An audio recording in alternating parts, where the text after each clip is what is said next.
17e place au classement général, William. Les images dans quelques instants avec Grégoire. Évidemment, ça va de soi.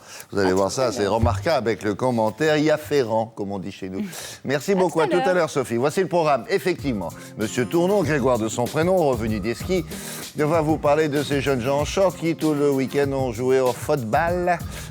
Pour certains, ça a été une bonne affaire. Vous verrez ça dans quelques instants. Au rayon des sorties DVD, Élodie Bourgoin a repéré 3 bonnes comédies. Une française, qui aborde avec humour l'homoparentalité. Et puis alors là, ça, c'est une comédie américaine inédite en France. On ne sait pas pourquoi, parce qu'il y a une distribution, mais alors tout à fait remarquable. Puis une petite comédie britannique très drôle avec cette jeune actrice éblouissante.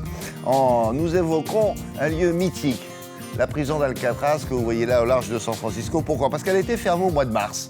C'était en 63, l'occasion pour Fred Gersal de vous raconter son histoire et de vous dire la vérité sur un certain nombre de légendes qui circulent au sujet de ce bâtiment, qui ne sont pas toujours vraies d'ailleurs.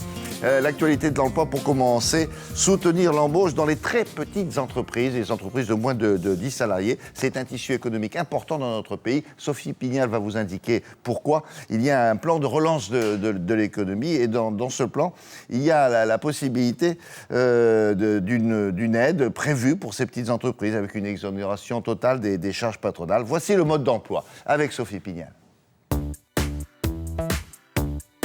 L'activité de l'entreprise consiste à proposer à la première minute ou à la dernière minute des places de formation à moins 10, moins 20, moins 50%, sans toucher à la qualité puisqu'on vend les dernières places disponibles.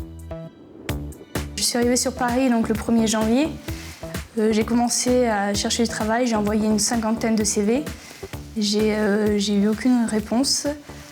J'ai donc commencé à travailler en intérim. C'est alors que cette société m'a contactée et j'ai obtenu un entretien.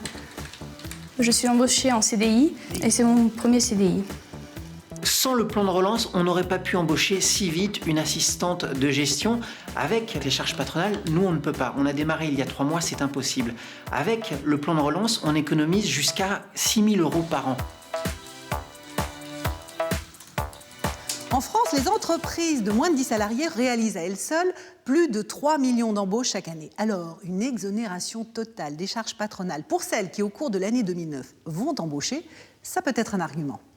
Cette aide, elle consiste pour les entreprises donc, de moins de 10 salariés à une décharge des cotisations sociales totale, c'est 0 charge, donc 0 charge, pour toute nouvelle embauche jusqu'à hauteur du SMIC. Là, ça vaut le coup de faire le calcul, de se dire, est-ce que si on fait cet effort-là, le temps que je vais me dégager avec la gestion que je n'aurai plus à effectuer moi-même, est-ce que je ne peux pas faire du développement de ma société ? Et la réponse est si, bien sûr, je peux.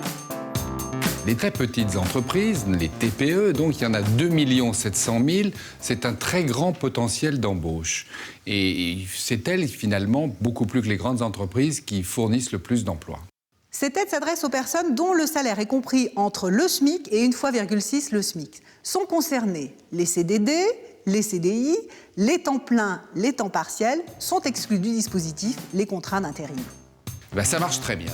Ça marche très bien puisque actuellement on est entre 2500 et 3000 embauches par jour sous ce régime-là. Alors si vous voulez en savoir plus sur cette aide, n'hésitez pas, connectez-vous sur ce site internet ou bien rendez-vous auprès du pôle emploi le plus proche de votre entreprise. Oui, c'est important ça. Vous avez vu, ça concerne 3 millions d'embauches chaque année et c'est très petites entreprises de moins de 10 salariés. Renseignez-vous si on peut vous aider. Vous regardez ça sur le site de Télématin sur France 2. On va passer au sport maintenant, les résultats du week-end avec Grégoire Tournon.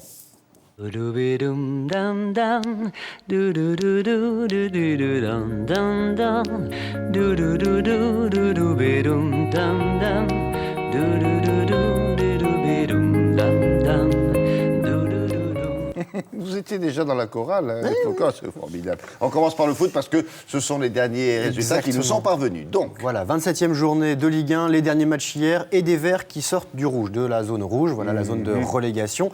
Ça s'est passé à Geoffroy Guichard et Saint-Etienne bat Oui, mais j'en aurai qu'un ce matin. Ah bon? Oui. Ah non, j'en ai un petit deuxième. Ah bon? Ouais, vous pouvez noter. Saint-Étienne donc qui bat Nantes et qui respire. Nous regardons ce qui s'est passé hier soir. Et avant cette rencontre, les Stéphanois étaient avant-derniers du classement. La soirée démarre mal pour eux. C'est Nantes qui ouvre le score à la 6e minute, but de Klasnik. Son coéquipier Moulek, regardez bien, il a la main baladeuse.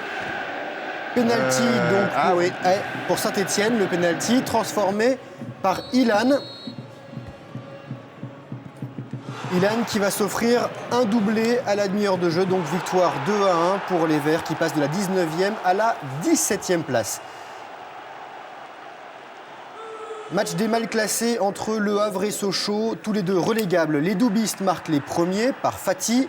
Les Doubistes. Les Doubistes, donc c'est Sochaux. Et réaction Havre signé Alassane qui inscrit son 9e but cette saison. Exactement. Égalité un partout. Non, ils sont pas trop durs. Les Normands qui l'emportent finalement et de 2-1 grâce au but de Hanine. Malgré ce succès, les Havrais donc sont toujours 20e et dernier, juste devant leurs adversaires du jour. Autre rencontre hier, Rennes accueillait Auxerre, victoire bretonne 2-0 et tout s'est joué en première mi-temps, but de Bocanegra et but de Briand.